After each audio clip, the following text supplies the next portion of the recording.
tube? For the tube. What up, tube? What up, guys? All Ready right. for the Friday show. Friday show. Energy. Hopefully it's not like, you know. Energy. Sorry. That's what I tell myself. I got it. I can stop being quiet after, like, you know, like I hold back all the questions and just like don't say much. All right, I'm done. There you go. All right, here we go. You ready? Let's do it. All right. For the pod in 3, 2, 1. Welcome to another episode of Business Bros. What up, ladies and gentlemen? Happy Friday, unless you're listening to it in replay, which is happy day. I don't know. Happy day. Whatever day it's going to be. Whatever day it is. Whatever day it is. Hernan is here, host of the Business Bros podcast, along with my co-host, the insurance bro, James Cias with Pipeline Insurance. And boy, we are excited today. I'll tell you, our guest today has such an infectious personality. This guy came in here and has just had us laughing and chatting. And usually Hernan tries to keep a little bit quiet, but that was really hard to do. So welcome very much our guest, flying on his own high disc with those high-flying drones from Drone Quotes. Thank you for joining us, Sinuhe Montoya. Thank you for having me. It's my pleasure. What up, Sinuhe? You ready? I'm ready. Let's do this. All right, hold on. Hold that thought. All right, we like to do that. You ready? Pause. What the heck? 365 pairs of shoes, ladies and gents. We're at 196 pairs. So if you have new shoes, used shoes, or you want to donate cash, hit James up 619-884-0045, and he'll hop on his Harley right over there and pick them up. Big saddlebags, so he'll pick up a lot of shoes. Yeah. Second, tomorrow, if you're not busy, well, tomorrow, if you're listening to this today, tomorrow, August 24th, 3 p.m. to 7 p.m., we'll be at IB doing a beach cleanup. Go ahead and bring a water gun or bring some shoes also. We love donations. We'll take them there that day, too. So 3 p.m. to 7 p.m. if you need community service hours or you just want to go help out and have some fun. And then on Sunday, we got Christian's Big Heart Run. You can find info for that at christiansbigheartrun.org. It's going to be at Roar Park. So if you guys have any questions there, go to the website, register. It's a good cause, and that'll be the weekend. All right, you ready? Let's do this. All right. All right, what's up with that phone over there? What's up with that phone? Looks like it froze. Uh-oh. Dang, I look good. And it was one of those stiff poses. So let's see. Boom, boom, boom, boom, boom. You're over here saying, you ready? All right, wait. You'd have done great in the Army, man. Right? In the military. There you go. Hurry up and wait. Yeah, that's right. All right, hurry up and wait. All right. There it is. All right, last we got stall. There we go. We got cameras going all over the place, but we're ready to rock and roll. And All right, everybody gets to hear it. I love it because we don't do any edits. No, this is all live, and it is what it is. This is who we are. It's good. So love it or leave it, like it or love it. I don't know, however that whole thing goes. Listen or love it, whatever the show is. All right, senor. So let me ask you one of the most basic, simple questions. We were talking a little bit before the show, and you talked about 7 or 8 years ago. You decided, like, all of a sudden the switch clicked, and you're like, I'm gonna develop myself. I'm gonna decide to do something a little bit different. You went from being a slow learner to constantly learning. Tell me about that. Well, I'll be honest. I'm still a slow learner. So. To be frank, but you know what it was is I was in a place in my life where I wasn't really sure about what I was doing or what direction I was taking, and I just realized one day that I was wasting an opportunity to be on this earth alive and enjoy every single day. And the reason why I say that is because while I was sharing with you I was in the military, while I was deployed, a friend of mine and I in Iraq, our job was to look for IEDs for the bombs, right, that they would bury. And a friend of mine, his name was Troy Linden.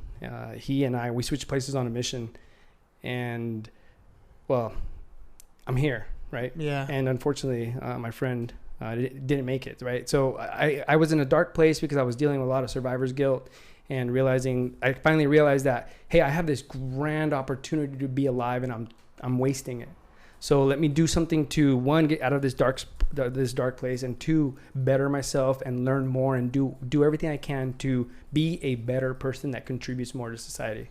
Dude, that's super tough. Like, I mean, you talk about people in the military who come back with post-traumatic stress. I mean, this is one of those things where, like, you think about this all the time. It goes through your head all the time, and there's people who take it to a very dark and negative place. Yeah. How did you decide? Like, how did you get over it? Obviously, it wasn't overnight. You just said it took some time. What were some things that got you past that? Being in touch with my Army buddies and talking to them on a regular basis, and realizing again how lucky I was to be around, and realizing that the standard that I was living was not the standard that I wanted to be living. And if you want something, you have to work for it, right? So I just made an effort to well, if I'm being honest, to stop drinking all the time and stop partying all the time, and to educate myself and to live a healthier lifestyle and help people. Actually, that really allowed me to get out of that place, to help people. And how you help people is by being a better person. Yeah, it's funny you say that. My why, I've been trying to discover my why for a long time, and it's simple. I want to help you become a better you, so that you find purpose and happiness. Right, that's what I do on a daily basis, and for me, it's trying to find the words to express what I do. I was doing that already, just trying to figure out how to do it, and it comes from helping other people. Anytime I was doing things, and it's funny because in that sense, I'm super selfish. I want to feel good every day. I want to be happy every day, right? I want to have purpose and I want to have joy. But love that. the way I'm super selfish, but because I'm super selfish, I know that to continue that high, to continue that joy, it comes from being of service to other people. It comes from helping them become better. I wholeheartedly agree with that. And I tell people that the reason why I like to help people is because it feels good. Mm-hmm. And that is I tell people exactly what you said. I'm selfish to want to help somebody because it makes me feel good. Yeah, it's weird, right? It is a little weird. People sometimes are like, well, you're not being selfish. No, I feel like I am being selfish because I want to feel good for helping somebody. Yeah. But you hear it over and over in the Bible, sales trainings. You see top producers in any industry. They all tell you the same thing. When you speak to somebody who's a true salesman, who's a true, like, actually in sales, Zig Ziglar, we talked about him earlier, right? So he even says the way for you to achieve success is to help other people achieve their dreams. Absolutely. 100%. And you'll get yours in return. You get it, Yep. right? It's not transactional though. Like, it's not, I did it for you, I scratch your back, you scratch my back. You owe me something. No. Right. It's not that kind of value, but still, if you work towards being of service to other people on a daily basis, it comes back. And giving without expecting anything in return, and it will come back. That's a weird one. Like, I don't know about you, but for me, I would hear that, and I've heard that all my life. My mom is very much like that, a super giver without ever thinking of anything. But I've always had this thing in my head where if I do something, I need to be compensated for it, right? Yep. I grew up that way. It was the whole, you go to work, you clock in, you get paid, you clock out, right? I mean, it's pretty basic. Yep. But over the years, once I started dabbling in business myself, I started to see, wait, it's not a direct exchange. It becomes more of a, what can I do to help you? Yep. And then it's relationship building. It's what it is. All right these there. different things that you start adding together. Like, it's actually very basic, but it's so simple. It gets convoluted with a bunch of stuff. There's a really good book. It's called The Go-Giver. I think that's what it's called. And they talk about just giving. And the more you give, the more you get back. Oh. It's so incredible. So speaking of, before we even go the whole show and never even mention, what is it that you're giving back? What's your how? Like, we've talked a little bit about your why. Why is it that you do things? So what is it that you do? How is it that you're contributing? Okay, so I appreciate you asking. So Drone Quote is a service that... to put it in really easy to understand terms, we're a broker of roofing and solar. Okay. And instead of having a bunch of sales guys come through your house and sit with you for an hour and a half, you go through the drone quote process, you upload some information of yours, and then we have established relationships with installers, right? And we get really competitive pricing, and we pass it on to the customer. We pass it on to the customer by offering them multiple opportunities to look at different quotes without having to sit through multiple sales pitches. And we've been very successful in doing that in the last couple of years because we put the customer first, right? Mm-hmm. Let's talk about how we can give you the best possible either roof or solar system at the lowest possible investment upfront, or if it's on a monthly payment, right? And by giving people the best possible price from the best companies, without pushing them into anything, we help people buy. That's actually how we say it. We help people buy so that you don't get sold. And that's funny because we've said it over and over. I've heard it over and over in different sales talks. People want to buy. They don't want to be sold, but they want to buy. It's a significant difference in emotion. Mm-hmm. Like when I first came back from Germany, when I was stationed there, everybody rode around on a bicycle, right? And I went into a bicycle shop and I told the guy, I like bikes because I was in Germany. Man, I got sold on a $700 bike. I didn't have $700 in my name. and I bought a bike on credit card, right? And I remember feeling like people would be like, oh, that's a nice bike. Oh, I don't want to talk about it. I got sold, right? But then you go and you buy a car, right? I bought a Prius. I mean, who brags about a Prius? I bragged about a Prius because it was a different emotion. It's a completely different emotion when you get sold versus when you buy. When you buy something. Yeah. No, I got a similar experience. One of the very first cars that I bought at a dealership was the PT Cruiser for our computer company for PC Cruisers, right? Oh, God. Yeah, this is a good story, huh? So we went in and we had already had a little bit of experience. James went and tried to buy a truck, you know, and he got screwed, you know, I mean, new, young, no credit, that sort of thing, right? I went in and we both went in on this one, and we sat down, we negotiated, we got a hell of a deal, you know, everything was great. And we go back to the finance table and print out the contract, and we're signing the last couple things, and the guy goes, "Oh, you know what? I messed up right here. Let me reprint it."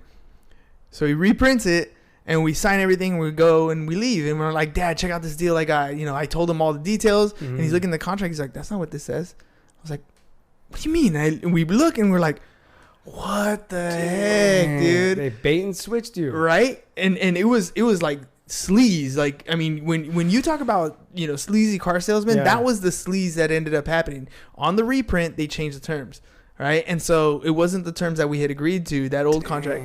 I remember my dad went back to the dealership and he's yelling like if it's an adult gonna change something, right? Like he's my dad coming to the kindergarten class yelling at the teacher. It's not gonna change anything. But it was just I remember feeling that thing of I was sold, like I was conned, right. Like I felt bad, and I never ever wanted to be that type of, like, just to make a commission, just to make a buck, like it's not worth it. Like how I would feel horrible hearing that if the guy was in the office or whatever, like how bad would you feel hearing a customer being pissed off?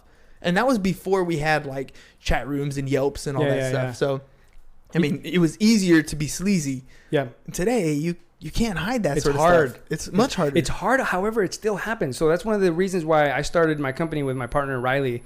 So I used to sell solar in the house, right? Mm-hmm. And there's a solar guy will come in and promise you the world and tell you how you're going to save all this money. And they don't tell you about, or they don't describe in full detail the details of the deal. And then the next thing you know, you're getting screwed, right? And you don't, by then the panels are already installed, you're making your monthly payments and you're stuck. You're married to those things, right? Mm-hmm. So I totally, see that perspective where people are unfortunately, they still get sold, right? And if you don't do enough due diligence, or it's not explained properly or with good intentions, that's when you have that bait and switch that comes up from, similar to your experience. It's tough though, right? I mean, how do you know when you're dealing with a good company? How do you know when you're dealing with somebody who has integrity? Like, how do you, at that time, they're providing you all the benefits. They're telling you, they're hitting all your hot spots. Yep. I mean, let's be honest, sales is structured. You can learn a script. Yep. You can learn objection handles. Mm-hmm. And especially if you know your product, you know exactly what to say to get the person to close.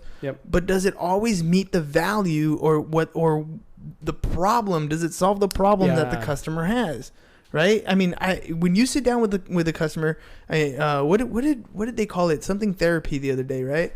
It's like with every it was Melissa, I think, that said it. With every consultation or with every sale, the therapy's free, right? Right? Something like that. So with every time you sit down with somebody, the therapy's free. You got to figure out why do you want this thing? Like, what is it just solar? Is it you want to save the environment? Are you trying to save money? Or is it the look? Or are you trying to fit in with the rest of the street? Like, what's going on here that you need help with?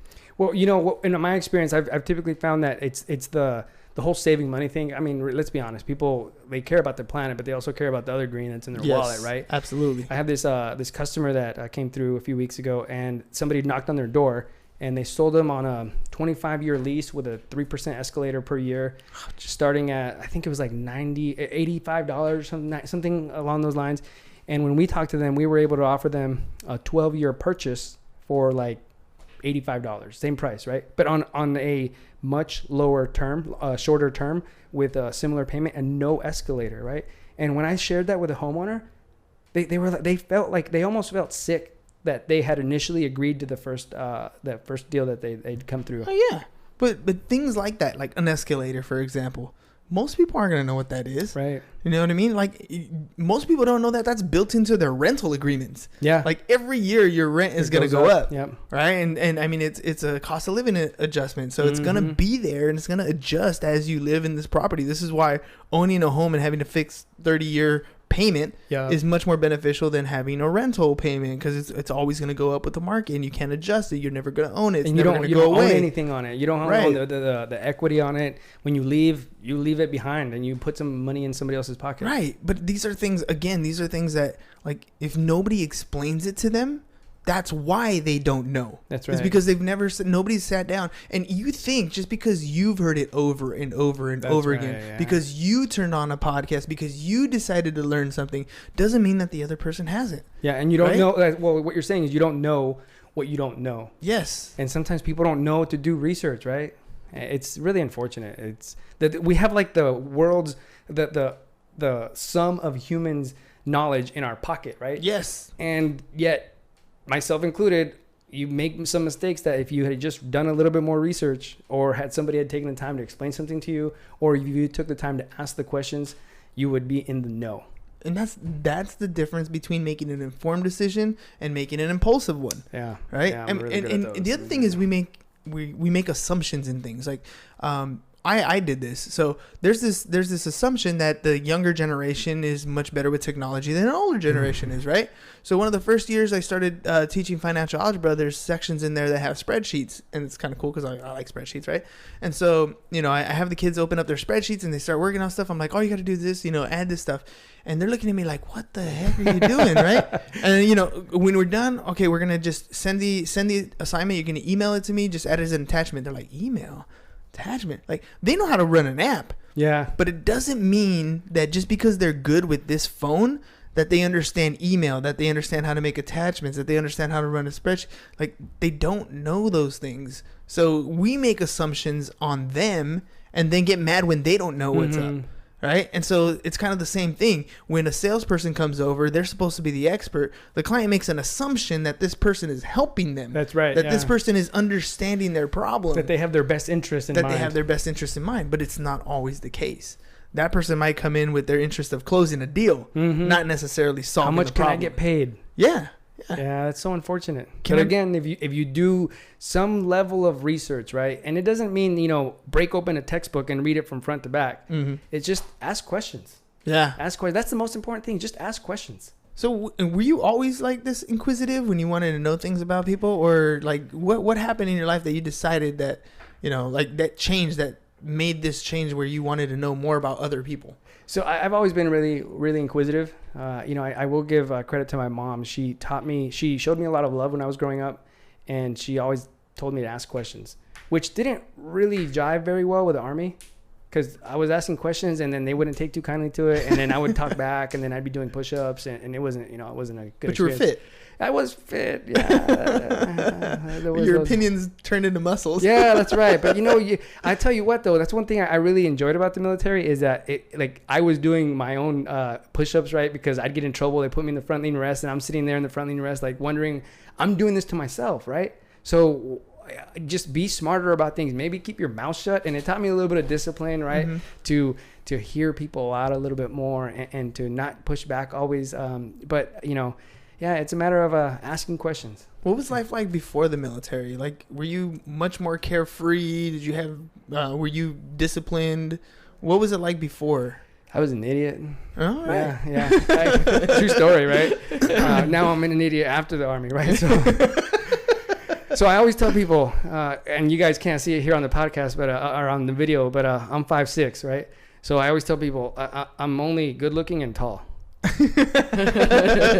And those that can't see probably don't think I'm very good looking, but hey, I think I'm good, right? So in the military, they teach you to just shut up and listen and do as you're told, and there's a lot of value to that. There is a lot of value, but there's also a lot of value in being inquisitive and going out there and learning, right? And before I joined the military, I joined at 18. And I joined right out of high school, and so I didn't really have much of before the military. I was a kid. Right? I was a kid actually when I joined the military still, but it was definitely the best decision I ever made in my life, and it set me up for success. So anybody out there watching or listening, join the military. Tell you what, it's a good thing for you. Well, not just that, like education. Oh, my you goodness. did your time in the military. You got out. You used your GI Bill. Of course. Because we know a lot of people who don't do that, and who just decide, like I know, for example, I got a lot of kids in my classes right now that school is not for them, right? But it's not for them maybe yet. That's it. Right? I was in those shoes when I was graduating from high school. Well, what did it for me was September 11th, right? I graduated in 2002, so that had just happened, and I knew that I wanted to join the military to give back to the United States, but I wasn't ready for school, right? And after I got out of the military, I was ready. I was a little bit more mature, and I had the money to pay for it with my GI Bill, and I was in a better place to appreciate what I was going to learn in school. So absolutely, those kids that aren't ready yet, I mean, it's a really good option. It is. But that was me. I mean, when I graduated high school, I was not ready for college. Spent 4 years. We built a business, and then when I don't want to tell that whole story, but when I finally did join the Navy and got out, that's when I was finally ready for school. So, well, it's when you decide that you want to learn something. Yeah. Right. Mm-hmm. That's when you'll really take it on and not only appreciate it, but put the effort. 100%. Yeah. Like and I tell my kids all the time, look, right now to decide to go to college when you didn't do so hot in school is probably a bad choice, especially if you have to get loans to do it. Oh yeah. Like that's a very expensive, I'm going to figure it out phase, right? It didn't used to be so expensive, but it is now. Yeah. So what I tell them is, look, maybe school's not built for you, but doesn't mean that you stop learning. Like education is a must, and I don't care what it is that you decide to learn about. If you want to be a full-on skater, you better know everything there is to know about skating, about the boards, about the wheels, about the gears, about the brands, about the industry. You educate yourself as much as you can because you want to be, that's what you want to do. You better be the expert in that thing. So it doesn't really matter what it is, but figure out something and become that expert. And later on, you might realize, you know what?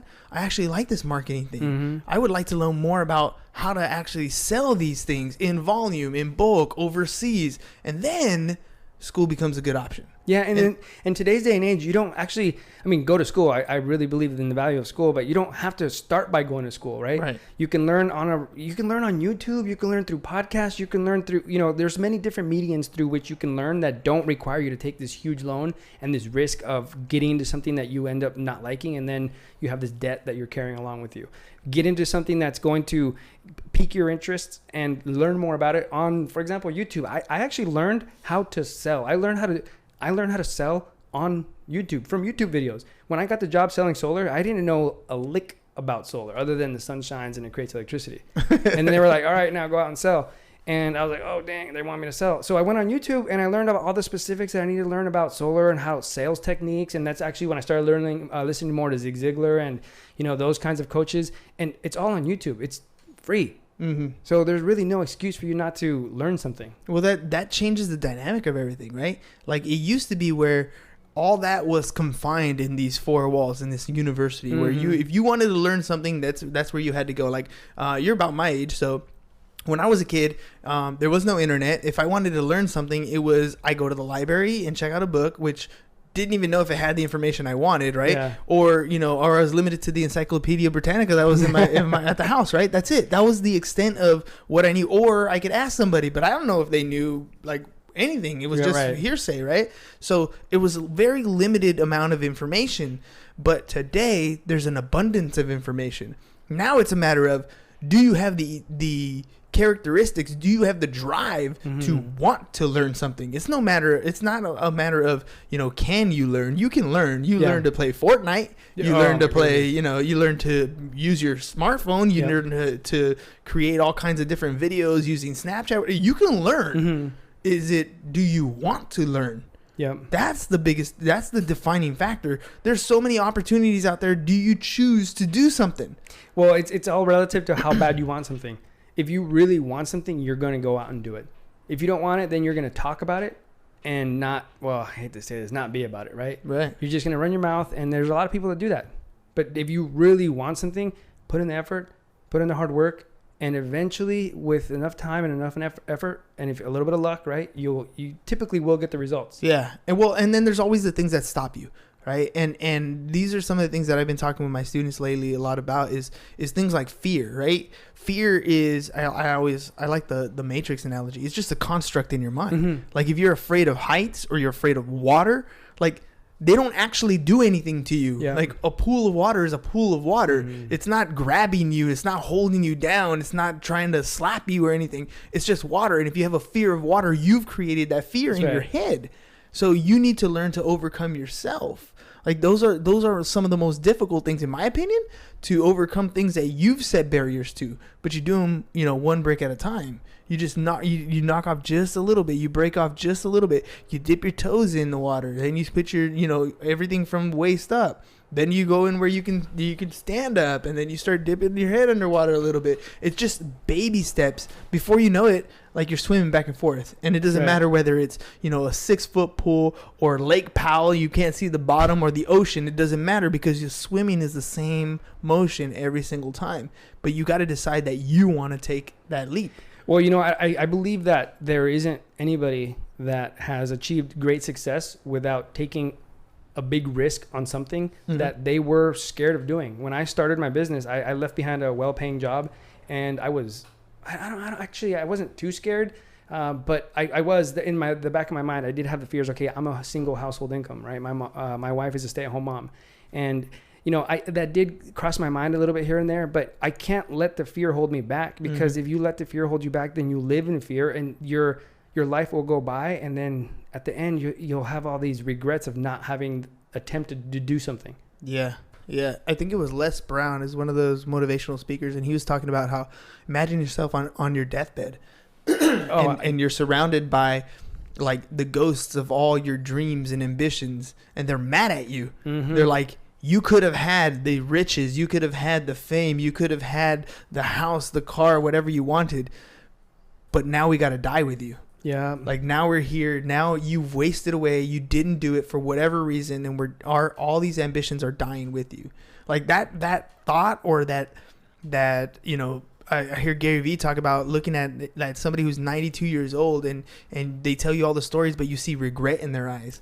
Like now it's not regret that you can make up. Like right now I'm 37 years old. Like I might regret taking my kid's scooter and falling off at going down the hill. That's a regret, but I can change that. If I wanted to, I could get better at it. I can do other things. I have time. At 92, you're done. You don't have time. You don't have the physical ability. You can't go out and make changes. Don't wait that long. I will give a lot of credit to the military for having taught me to just go out and do it. And you plan, but like the philosopher Mike Tyson, everybody's got a plan until they get punched in the face. Yeah. You put together a plan, and you have a plan B and your plan C, and you have perseverance. And the military, what it taught me is to go for it and make it happen. Don't give yourself excuses. Don't listen to your excuses. Just make it happen. Well, again, it's that fear of failure, right? Like, do you not realize that if I wanted to build this bicep so it looks like The Rock's, it's going to be sore every time I do work. It's going to hurt from every single rep I'm doing. Every time that I tear that muscle to make it stronger, rebuilds. It's a failure. You're making that muscle fail. You have to fail on a regular basis to continue to move forward, but you're getting stronger every single time. That's right. You're either learning what not to do, or you've practiced and tested and you're making things better. You have to fail. You just got to fail forward. So failure, I believe in failure, right? Failure is a state of mind that you can get past. And I feel that if you are not learning from the mistakes that you're making, then you are failing. I believe that if you are learning from the mistakes you're making, you're learning how not to do something. And failure is only something that happens if you let it happen. I think failure is something that happens if you quit. Yeah, absolutely. Like if you're learning, then it's not called failing. It's called learning. Yep. Right? But you call it failure when you stop. If you've given up at that point, you've failed. That's right. You're done. You've finished. Right? But if you're learning, if you continue to get better, that's not failure. That's learning. That's developing. That's improving. That's moving in the right direction. The moment you stop, you quit, that's when you fail. I mean, this is a little trite, but what did I think Thomas Edison, right? The light bulb. They say 1,000 failures. Or exactly something? Right, and he learned 1,000 ways not to do it. And I believe in that. Yeah, 100%. You have to continue moving forward, no matter what it is that you decide to do. Like when we started this podcast, one of the main reasons one of the things people would ask is, why are you guys doing it? Why are you doing it? Why are you doing it? Even my wife is like, why do you do it? You're not making any money at it. I'm like, and when we first started, I don't know. I didn't know. I mean, the intention was simple. Let's get in front of more people, tell them what it is we do. But nobody listened at first. You know what I mean? Like, why do you keep doing it? You just push through. Why do you keep doing it? Because I know what it can be. I see the vision. Like, in my mind, it's clear as day. If I do this consistently on a regular basis, I know I'm going to end up meeting my goal. My goal was to be famous. I want 10,000 people at my funeral. That's my goal. And I know that if I do this, I'm going to get there. I'm going to make an impact enough to get there. Do I know if it's going to make me a ton of money? I hadn't set that goal with this one, right? That wasn't the initial intention. Now we're getting to the point where we're developing, and it's becoming something where now we can sell profile rings, and now we're building our referral network, and now we're doing all kinds of different little things, and slowly but surely we're building that up. True story, man. I talk about you guys. I've shared your podcast with people, and it's when you initially started, you said there wasn't a lot of people listening, but as time and your perseverance and every day and every episode that you put out that goes by, you're building a foundation on which additional people will start listening to, and additional people will start to share your podcast and talk about you guys and help you guys grow because you're helping other people grow themselves. Yeah, and it's amazing. It's weirdly amazing. Like, I mean, we're eternally grateful, but it's kind of bizarre in a way. I got a cool comment today, actually, from Sinuhe. When he rolled up, we basically rolled up to the house here together, and I introduced myself. He says, "Oh my God, you sound exactly the same." I'm like, "Well, yeah." It's my voice. It's my voice. But it reminded me of when we met Melina, a few months ago, and kind of that same mentality. Yeah. It's cool. I mean, I'll tell you, one of the coolest things that we look forward to is Christmas this year, because last year we went to the Big Block opening for their Christmas party. Their Christmas party, and at the time, we had started. We had been doing it for about 6 months, but we hadn't been having guests on the show. And so we had just started to have like a couple little guests here and there. And so, one of my realtor buddies was like, "Hey, they're having this Christmas party. You should go check it out. Maybe you can get people on the show." So we went, and nobody knew who we were. Like, nobody knew. And we were just kind of like shaking hands, whoever we talked to, and "Hey, would you like to be a guest?" And some yeses, some nos, whatever. But this year, like when we go back this year, the goal, when we left, I told him, I said, "Look, next year when we go to this thing, everybody's going to know who we are." Absolutely. Right? That was the goal, is by the time we show up to the Christmas party next year, everybody's going to want to shake hands, take pictures, say hi. Yeah. Like, that was the goal. And I'm pretty sure that when we show up to the Big Block party this year, like, we would have done that. But it took every single day, and things like technology issues or calendar issues and recording double episodes a day just to make sure that we have a daily piece of content coming out. Like, that's tough. That's been a hard, like, to make sure that we're on schedule, dude. So, I mean, I run an insurance agency during the day, and I literally had to readjust my schedule so that I could get here every day to do this. So you're saying it took effort and work? Yeah, right? Yeah. Dang, man. Who would have thought? It took mind blowing. And you did it on a regular basis? Like, so you planned for this? You mean you have to work? It didn't just happen? Oh my goodness, man. I've been doing it wrong. Right now. I've been doing it wrong. Right? Man.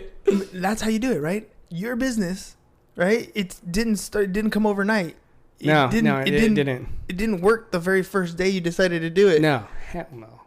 But you progressed every single day. You worked at it every single day. You knew that there was nothing else you can do but move forward. That's right. If you messed up with a client, that sucked. Learn from it. Up, learn from it. Yeah. And do better on the next one. Yeah. And provide that service on the next one. It's still hard. Anybody that runs a business, whether it's, for example, we can talk about Tesla. They're a big company, multi-billion dollars, and it's still hard to run a business, regardless of whether it's a smaller business or a big business. It's still a lot of work, and it's all going to take effort, and it's all going to take perseverance. The Grand Canyon didn't form itself in a day, right? It's taken a long time, but now how vast and how grand it is, the Grand Canyon. So it's just a matter of diligently putting one foot in front of the next and keep on going and not giving up. So where do you see yourself in the next year or two? So this year we opened up a drone quote in 7 other states. So that's been a really exciting thing. Nice. Yeah. And I would like in the next, if I could say 2 years, for people to have a better recognition of a drone quote and to say, hey, I need a new roof or I need solar. Let's drone quote it instead of the old-fashioned way of calling somebody out to your house and come sit with you and try to hard close you and over an hour and a half conversation, and then you want another quote, you got to go through that again. So I would like to change how people buy. Actually, let me rephrase that. I would like to change so that people don't get sold and get into the buying mentality. That's cool. I mean, and I like the fact that you do roofing and solar, because they do go hand in hand. Of course. But the contractor world is so weird and it's so far behind. Like, it is. You know what I mean? Like, if you want a contractor, you got to know somebody. Yep. Right? And you got to have that referral. Like, there's some reviews and stuff online, but it's not as automated as you think. There's it's not as cookie cutter as you go. You don't really know the quality of person you're getting. It's still very archaic in that sense. Well, I'll tell you what, when I used to sell solar in the house, I used to work at Baker Electric, and this was in 2013 that I started working there. I said, hey guys, well, I tell people I'm 5'6". I didn't like to get on roofs. I'm scared of heights, right? Mm-hmm. It's funny. Yeah, it's funny. 100%. Let me tell you. So I bought a drone, and I was trying to get them to pay for the drone. At the time, I sold my motorcycle. I told you earlier, I sold my motorcycle, and with that money, I bought a drone. It set me back like $3,000 back in 2013. And I didn't like to get on roofs. And I said, let's buy a drone. And they're like, no, we don't need a drone. Just get on the roof. I'm like, no, there's a better way to do this, right? There's technology that you could use to keep people safer and keep people who are scared of heights like myself.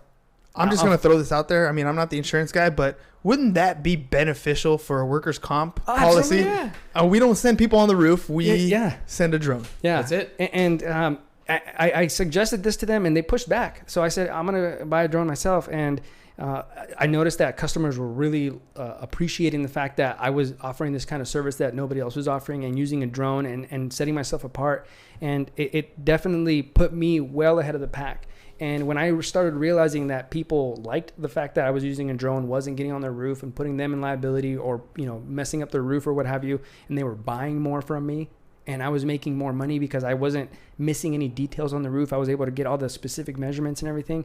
I realized to myself, man, this is something that they're not going to adopt. I'm going to have to be the catalyst for my own idea to move forward and want to start a business. And that's eventually, what I did. And I was super fortunate to work there, actually, because I came across a lot of well-to-do clientele.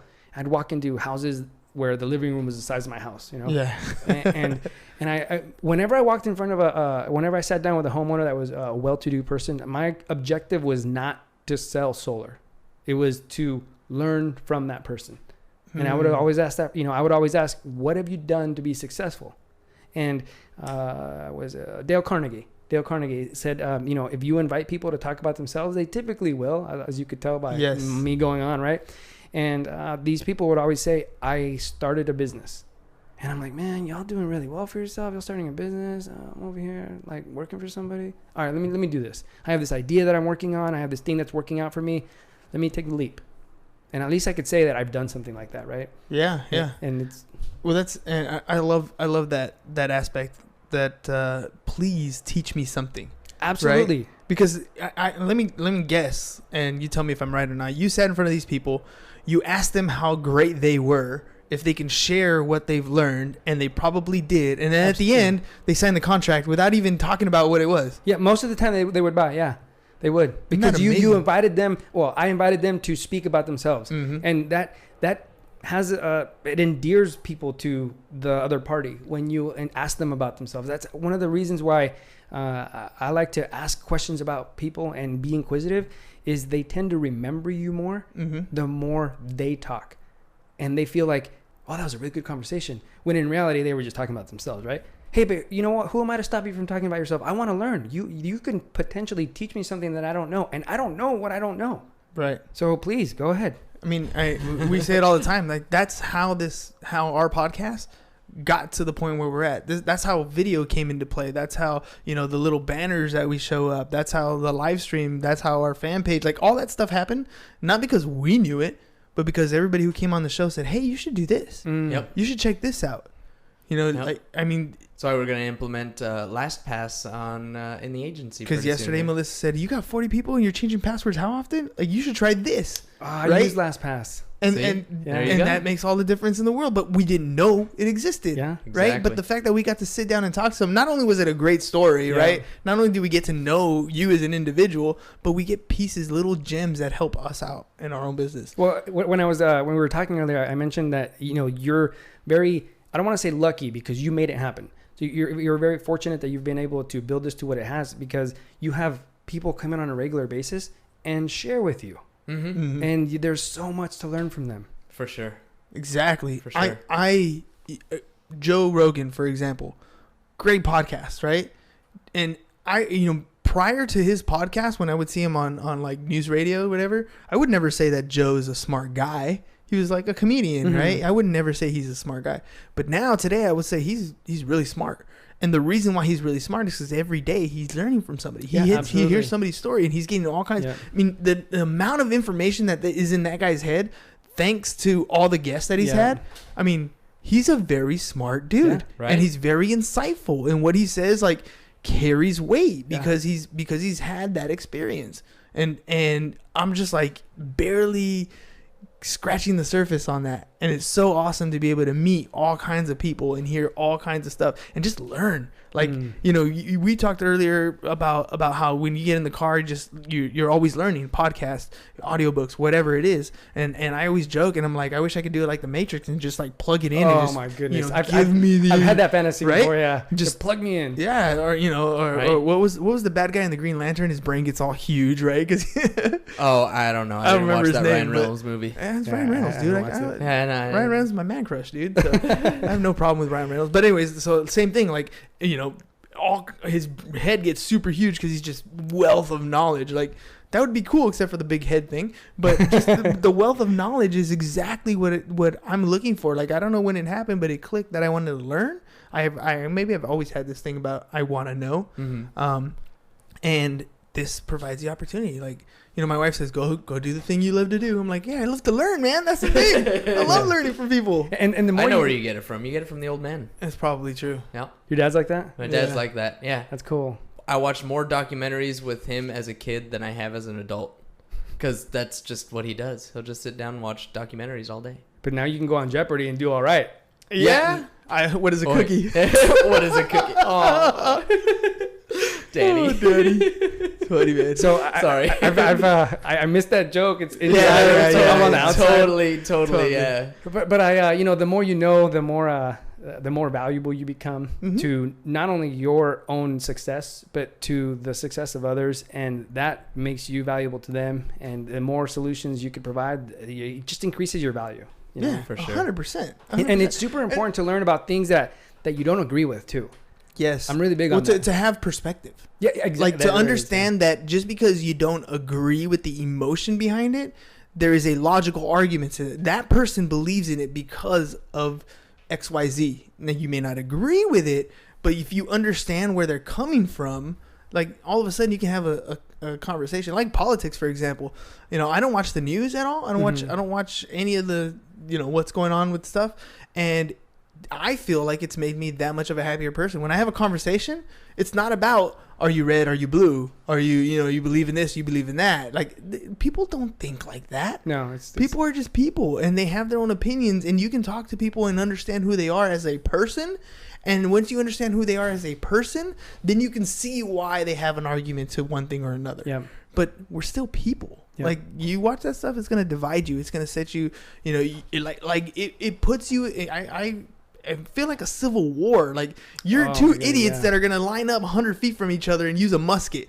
Like, you know what I mean? Like, and it's part of the problem there being is that people don't want to listen to what your perspective is. mm-hmm. And it's really is a shame because you don't know what you could value from what they have to say. Mm-hmm. And even if you don't agree with it, at least understand it so that you can either have a good argument against it, or maybe, who knows, you might agree with it.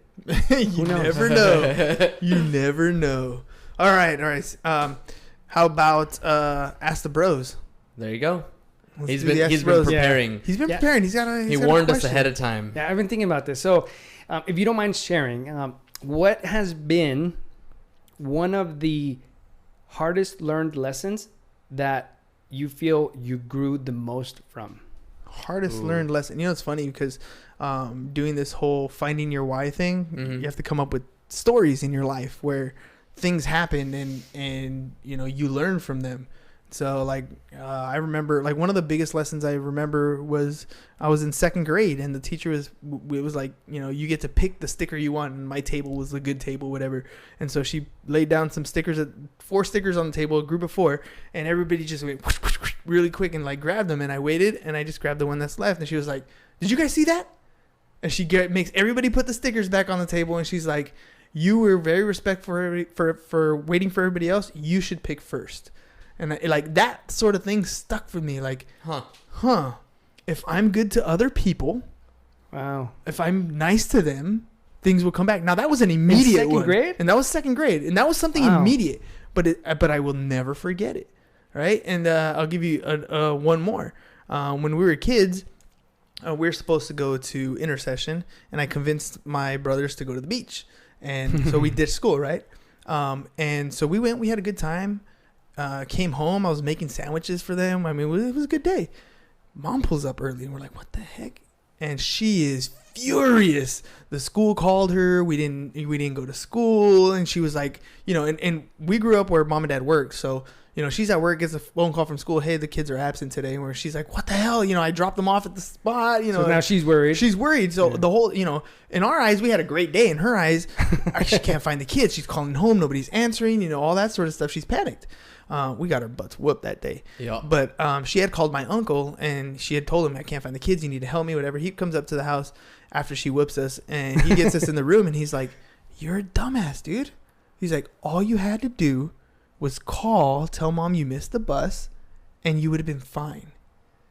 Not that I'm not telling you don't do it. I'm telling you do it right. Hey, you know, there's a lot of value to that. And so, you know, after that, I was like, oh, so if I do good in school, I get to do what I want to do. If you do what you're supposed to do, you get to do what you want to do. And like that stuck with me, you know, going forward. I say that to my kids all the time. You know, make good decisions. You are the product of your decisions. Wherever you are in life, it's because of the decisions you made. You can trace them back to that. Mm-hmm. And if you don't like it, hey, you have yourself to blame. But you choose. Yeah. You choose. It's your life. You got any transitional ones?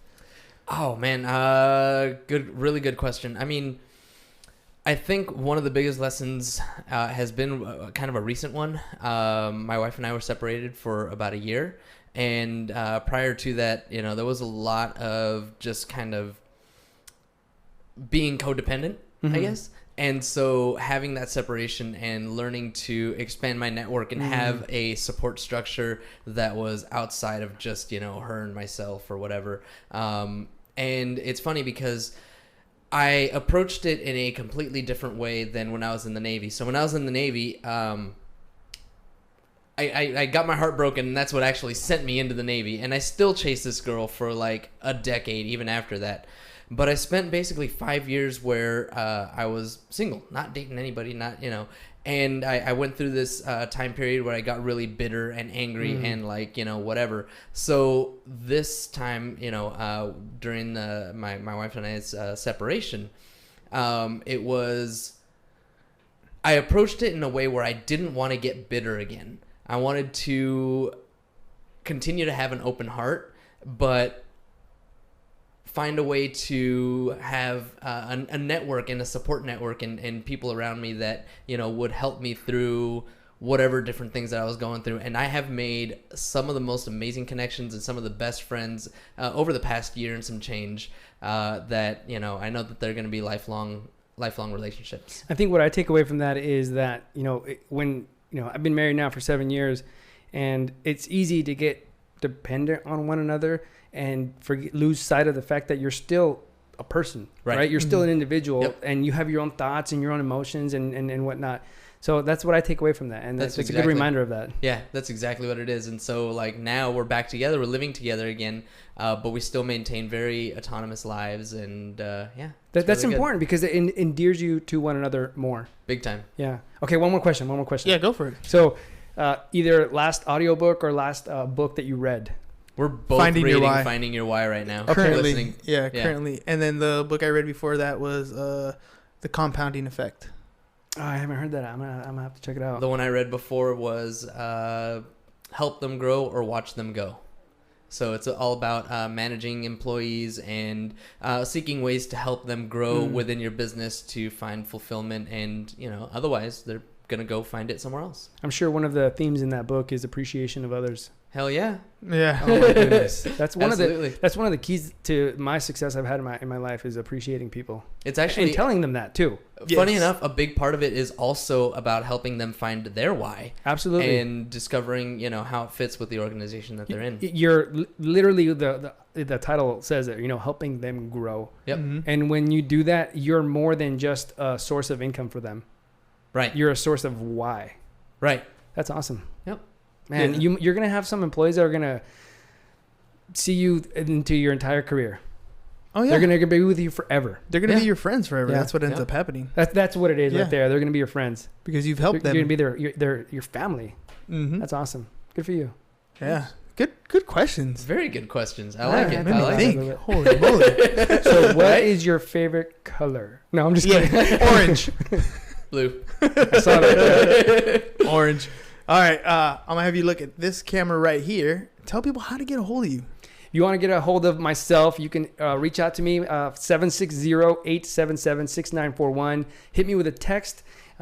If you want to get a hold of us on Facebook, The Drone Quote. Is it at The Drone Quote? It's At the drone Yeah. quote. Thank you for reminding me what my business Facebook page is. You got And, it. Same thing on Instagram. I encourage anybody to reach out to me. I love building connections and building bridges because I don't know when I may have to cross that bridge. So please reach out to me and say hello. I love that. I don't know when I'm going to have to cross that bridge, but it's there. Yeah. But it's there. Yeah. There it is. I want to have that option. Dude, awesome show. It's been a pleasure. Thank you. Thank you for having me. coming down. I mean, Escondido is quite a drive, but thank you. Hey, I drive a For a Prius. living. Yeah, I'm that's good. true. 50 miles, 50 miles to the gallon, right? Yeah. There you go. All right, ladies and gents, quick reminder, Peace. 365 pairs of shoes by the end of the year. So if you got new shoes, used shoes, or you want to donate cash, hit James up 619-884-0045 or James at csfirst.com. By the way, we also do insurance. So you want to be part of our recommendation network, our CS First network. I think we're going to call it the CS First recommendation. network. The Yeah. CS First? I think so. That's probably better. All right, But whatever. anyways, so if you want to be part of our network, like so many others already, hit James up 619-884-0045. Big shout out to Dan Fulkerson for helping us out with that promo video. That was awesome. That was dope. That was awesome. He did a great job. Check out his building if you have any personal injury or you need any attorney stuff. Hit him up. He also has a referral network that he uses too. And then on Saturday, from 3 p.m. to 7 p.m., we're going to be at Imperial Beach. So beach cleanup, bring your water guns, bring some shoes if you want to donate. Come have a good time, get your community service done and out of the way. And then on Sunday, Christian's Big Heart Run. You can find more details to that, christiansbigheart.org. It's going to be at Roar Park. And of course, if you, and I remembered this time, see? Got you. If you want to have your charitable donation or your charitable organization, promoted on the podcast, let us know. We'd love to give you guys a shout out and get more awareness in that direction. Anything we can do to be of service to our community, we'd love to hear about it. And that's all we got for you guys today. That's it. Peace. Take care. Bye-bye. And we're out. All right. Thanks a lot, Facebook. And there was a little technical fiasco, so thank you to all of you who jumped in on the second try. Oh, Love y'all. Again? Yeah, you're going to have to uninstall and install, huh? Yeah, it did it again. It